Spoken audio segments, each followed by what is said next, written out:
Hey everyone, welcome. I'm Erin and this is Embrace Life Goldens, the channel that's gone to the dogs. Tonight we're going to be talking about whelping kits, what you should have in them, what you might possibly need to make the process a little bit smoother, a little bit less stressful, because the less stressed that you are, the less stress that your fur mom is going to feel. And that's just better for everyone. So without further ado, let's just jump right in. We're going to start with the list. And I will go through this. This is just a list that I've made of everything that I could think of that we're going to need.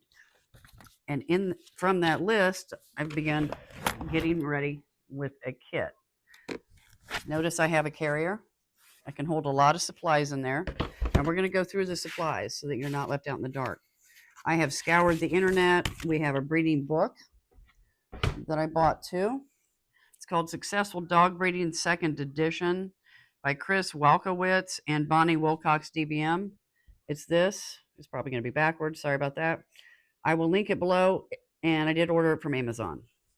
It's just a good thing. I wanted a reference, and I didn't want to have to try to look through videos during the time of whelping because I'm a stressed dog mama. Okay, let's be real about this.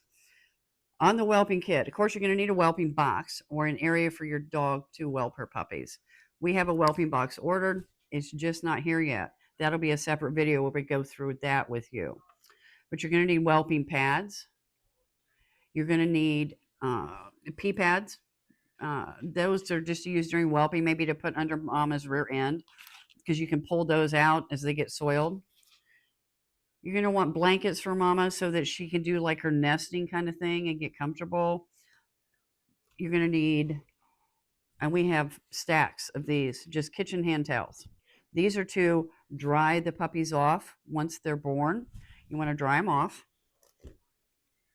The other thing that you're going to need is just a roll. We're going to have a roll of paper towels with us. We also will have, got to find it. This is a silver gel. You can use it as a hand sanitizer. I'll link that in the description too. If your hands are goopy or whatever after you deliver a puppy, you can just wipe them off real quick and it's non-toxic. It's not going to hurt the puppies. The other thing that you will need is a thermometer. I still have my handy dandy trusty glass and mercury thermometer, and I love this. And I almost want to protect it with my life because you can't hardly buy them anymore. But I trust it. 100% accuracy on this. It's a good thing to have. Good luck finding them now. But we also have the digital ones. We actually have 2 of these in our kit. The other thing that you're going to need is a pet nursing kit. Came in a box. It's nice. I have other baby bottles too with assorted nipples, but I'll just show you this kit. These are silicone nipples. They're different sizes and shapes. You just want to have that on hand if you have a puppy that's not wanting to latch on and nurse. It's a good thing to have. The next thing to have is syringes with soft catheters. And I'll just show you what these are. I couldn't find the one I had from before when I was in practice, so I had to order some. This is the wider end that you hook your syringe to. There's an opening at this end. This is what will be in the puppy's tummy. I will do a separate video on how to tube feed puppies at a future date. All of these things I've pretty much ordered on Amazon as well. Dental floss waxed. I forgot to buy that today. Okay, my bad. A nursing pump. I saw this on M's Golden's channel that she had this. A lot of the breeders were having good luck with this. If you have a dog that is producing too much milk and her breasts are enlarged, you can help ease it just like it would a human. This is a human breast pump, by the way, but it's all silicone, and it will create a suction and then just slowly draw the milk out, so it's more comfortable for mama. The other thing that you're going to need are colored collars. These are Velcro. They're very thin. They're very lightweight. Velcro attachment. These are just to use directly after as you're whelping the puppies, to put one on.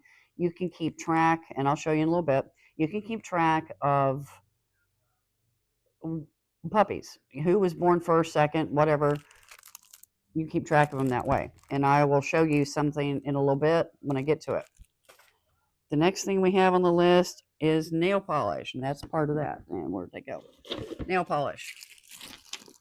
I have more nail polish that's my own, but it's probably OPI, and I probably don't want to use it on puppies. But anyway, this is just cheap LA Colors nail polish, different colors. Goes with the colors of the collars. So you want to have that.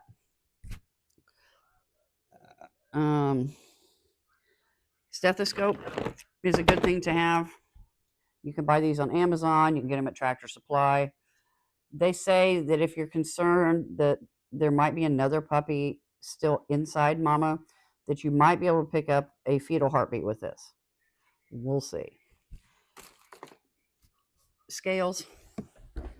Puppy scales are a good thing to have. These scales came from Amazon. It says it'll weigh up to 33 pounds. Well, if she has 33-pound puppies, we're in big trouble. But this is perfect size. You can even lay a paper towel on this and then put the puppy on it. But you want scales. The other thing that you want are bulb syringes, or what are they called? Snot suckers. There's a couple different sizes here. These are, if you can't get the mucus cleared from the nostrils and kind of inside the mouth, that you can suck the snot out and get those fluids out of that puppy so that it can breathe. Breathing's always good. You want scissors. Here's the scissors. These are to cut the umbilical cord if mama isn't chewing them. I have these. The other thing that you want to have is hemostats. These are called mosquito forceps or hemostats. These are 3.5 inch. I have 4 of them. I have more in my medical kit upstairs should I need them, but I do have 4 of them. You don't have to get the most expensive hemostats. These are not expensive. But what you can do is clamp this on the puppy's umbilicus, let mama chew it, then clamp this on the stump. Leave it on for 15 or 20 minutes. Check it, pop it. You kind of pull it back. It's hard to see. Kind of pull it back, and that releases the pressure. It does have little teeth in here to grip. After 15 to 20 minutes, the bleeding in the umbilicus should stop. But if it doesn't, because you know how it is, styptic powder, which is what you use to stop bleeding. You could buy this on Amazon. You could probably get it at Tractor Supply. This is just a bottle that I've had forever. It's just styptic powder. If I nip the dog's toenails a little too short, that I do that once in a while, this is what I use to stop that. You're going to want a spray bottle with disinfecting spray. I don't have mine yet. I have the bottle, but I haven't got the spray yet. I prefer to use chlorhexidine, and I'll do a video on that at some point. You're also going to want to have a glass jar to put the scissors and the hemostats in. You can use some kind of betadine, iodine solution to do that, or the chlorhexidine solution. Chlorhexidine is also Hibiclens, just if you need to know that. It helps. The other thing that you're going to want is lighting.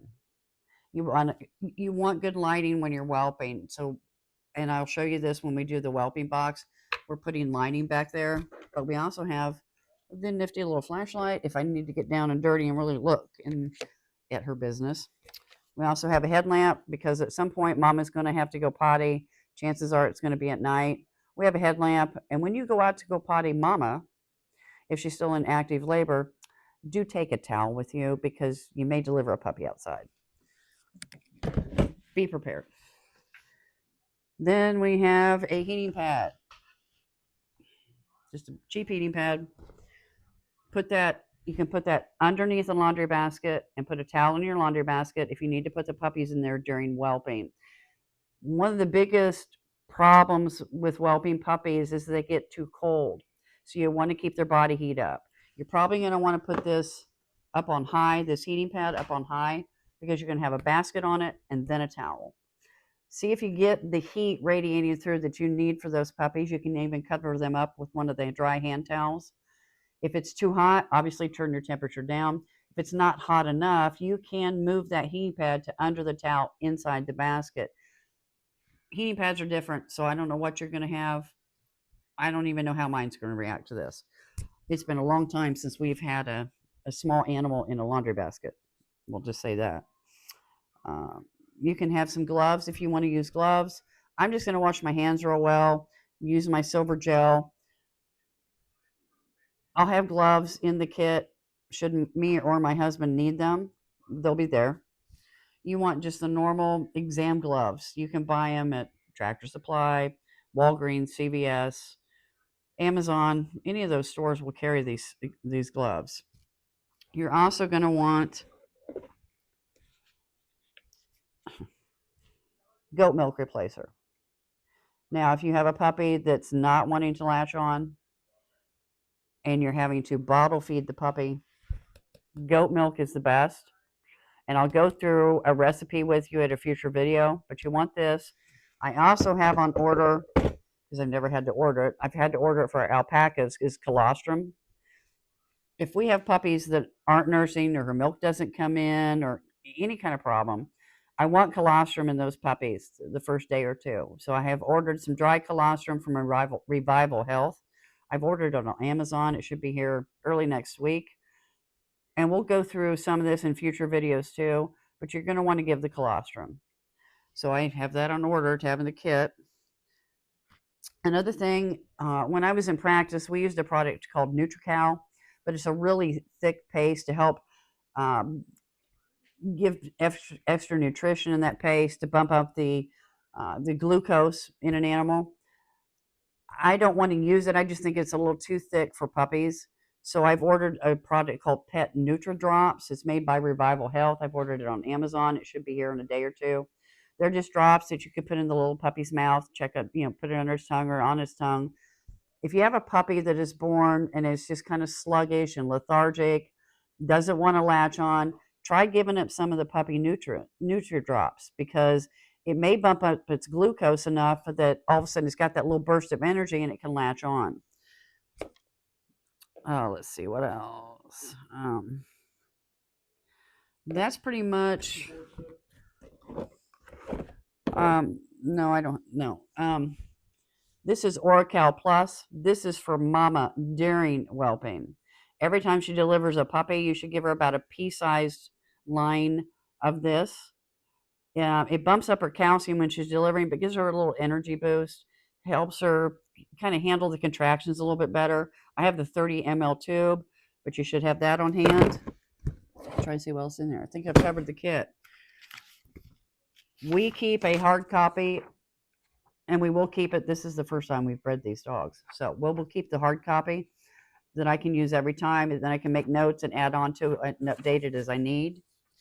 The other thing that you probably want to print up, I know how me and my husband roll, and we can lose track of time real easy. And if you're a little stressed, you're nervous, you're worried about your fur mama, it's better to have what I call the contractions and puppy page. I have a section at the top with a line to put in the time that her contractions started. Then I have first pup, second pup, third pup, and on. So that every time she delivers a pup, I write it down. Because if you're sitting there and maybe you've gone through 3 or 4 puppies, it's 4:30 in the morning, you're exhausted, fur mom is exhausted, and you're not writing it down, and you maybe had a puppy delivered at maybe 2:30, but you don't know what time. So maybe too much time has gone by, and she should, it's more than 2 hours, you have a problem, you got to get to a vet. Okay, so you want to keep track of the times. You want to have your veterinarian's phone number really close to you with your phone. You want to have, when I was in practice, we didn't handle emergency calls. We sent them all to an emergency clinic. So while I go to our clinic, the clinic I used to work at, during the day if we have an emergency, but at night I will have a couple emergency vets that are close and have their numbers so that they're handy and I don't have to search for it on my phone when I'm already nervous. So have those numbers written down that are very handy. The other thing that you want to have ready is called basically the puppy list.